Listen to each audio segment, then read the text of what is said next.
a key one. If you're going to the Bash, this is the one you should record from the NRL to watch on Easter, not on Easter, on Bank Holiday Monday. God, I'm tired. 10:35 a.m. on Sky. That one. That will lead you pretty much right up to getting a spot at lunch and then watching the Summer Bash. So all that to look forward to this week. So all that is left to do now is wrap up the show. We're going to have a quiz, and guess what? It's going to be Summer Bash themed. So I know you'll have predicted this. So I know you've done some research on this one, Alan. No. So let's go through to the quiz.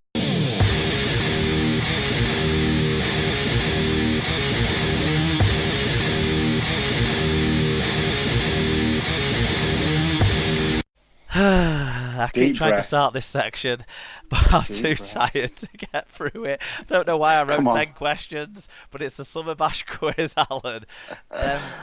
We'll get through it together. Right, there's 10 questions. Some of them are multiple choice, some of them are and we're going to test your knowledge on all things Summer Bash. Question 1. Including the League One Cup final games, how many different teams have played at the Summer Bash in 3 years so far?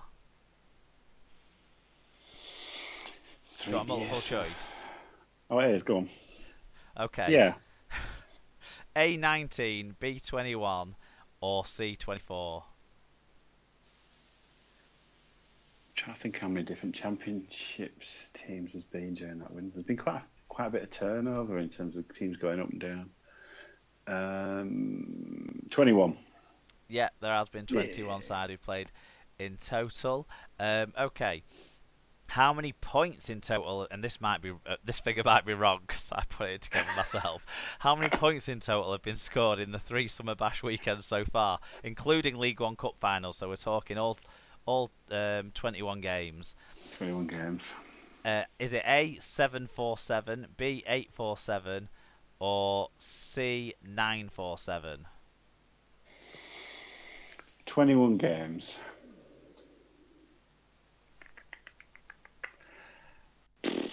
947. Yes, it is 947. It's been quite a high scoring affair. Yeah, there's been a few big scores when you think about it. You know, Bradford have been in a few high scores.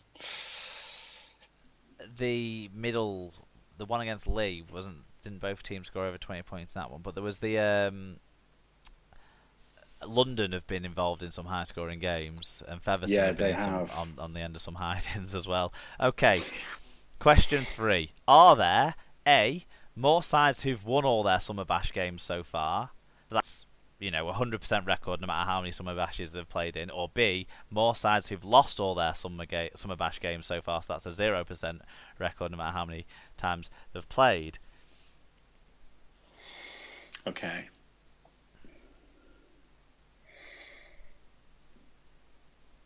Instinct tells me there's more teams that have lost every game. I'll go with that. Okay, well the answer is A, more sides who've won them all. 8 sides have won all the times they've played. Only 4 have lost them all. So there you go. Yeah, that was an interesting for you. Right, I think that's the end of the choice ones. But you did okay on that section. Right. So question 4. What has been the only ever-present matchup of the Summer Bash?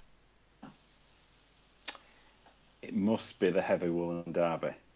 It is the Heavy Woolen Derby, Batley versus Dewsbury. They've played in each of the 3 years so far, and will go around again this time. Okay, only one side has been a winner at all 3 Summer Bash weekends so far.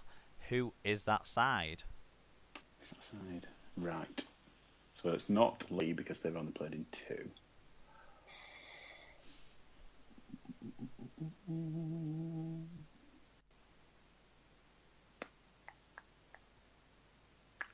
I'm going to go for London.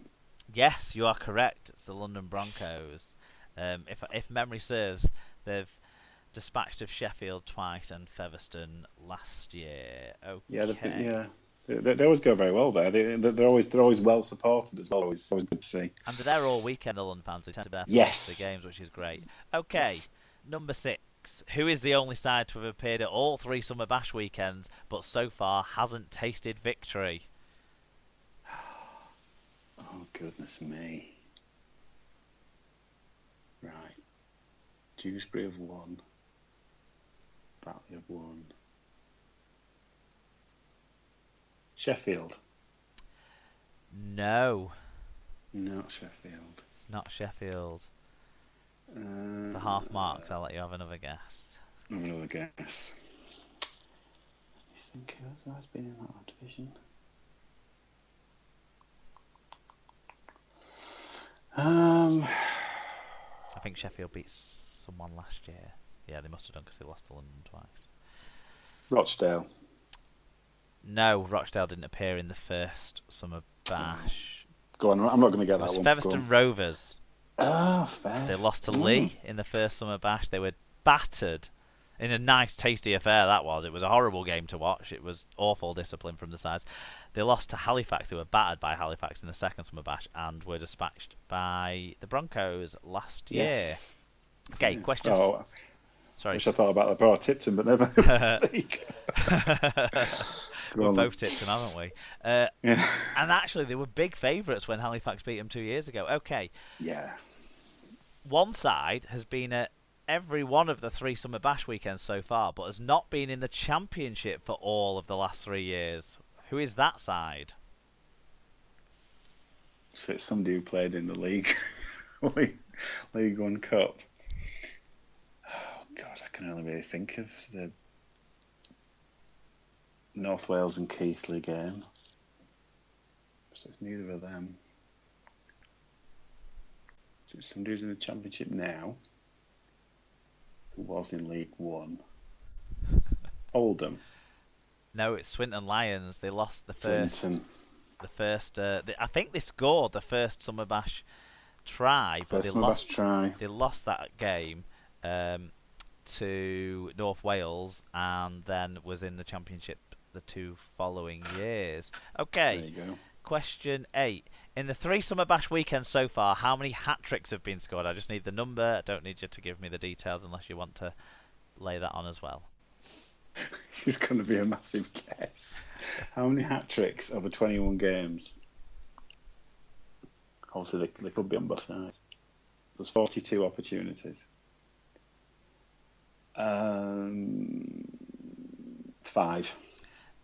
No, but you were right to go quite low. I made it when I went back over the stats. I made it only 3, so I could be wrong, but I think it's 3. I don't think it's that's how you don't get that many. Yeah, hat-tricks. but you got 3 right. you got 3 at Magic in 7 games this weekend, didn't That's we? True. Broughton, Moss, and Kay all got hat-tricks, didn't they? So the 3 hat-tricks: McNally in 2015 for Lee, Oscar Thomas in 2015 for London, and Jared Samet in 2016 for Wigan. Okay, question 9. Who is the only player to have scored at least 1 try, at least 1 goal, and at least 1 drop goal at the Summer Bash? Clue: he's played for Featherstone and Dewsbury in Bash games. Featherstone and Dewsbury.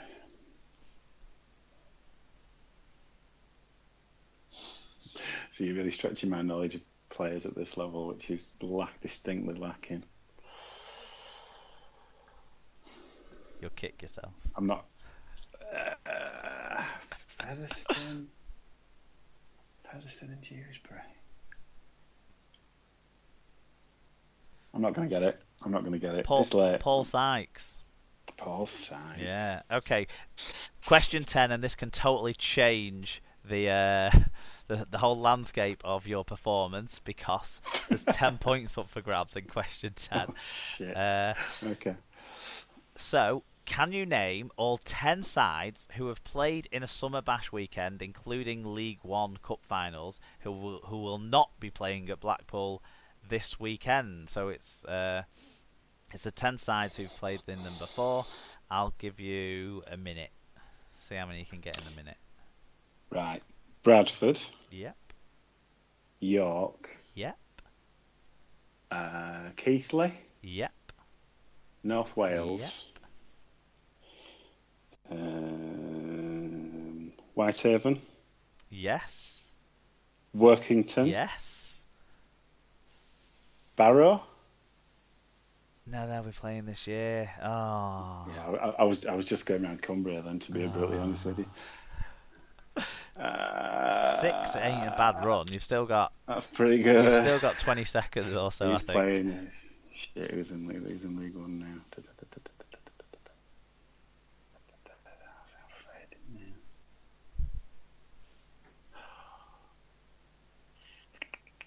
No, I'm going. No, I'm going to call a halt to it early. I'm Fair not enough. going to But get any your more. time's just about up, I think.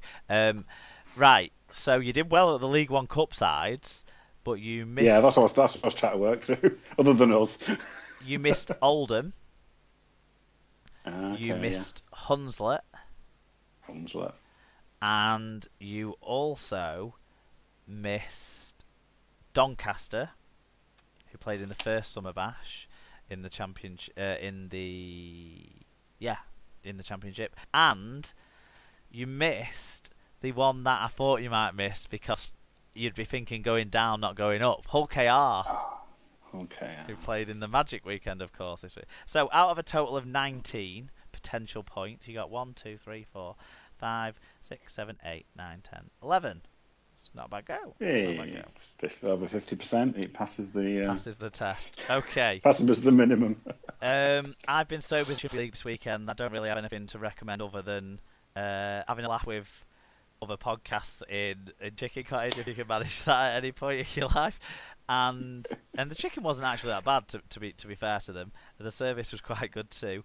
And also we spent quite a bit of time in Rosie's bar, which is just on the corner of Chinatown, just near the ground. Yes. And after the Leeds Cast game, we were in there, and the just the whole pub erupting to Mr. Brightside by the Killers was one of my favourite memories of the weekend. Everyone was going nuts for it. It was brilliant. That was a lot of fun. Certainly all the winning sides getting right into it anyway.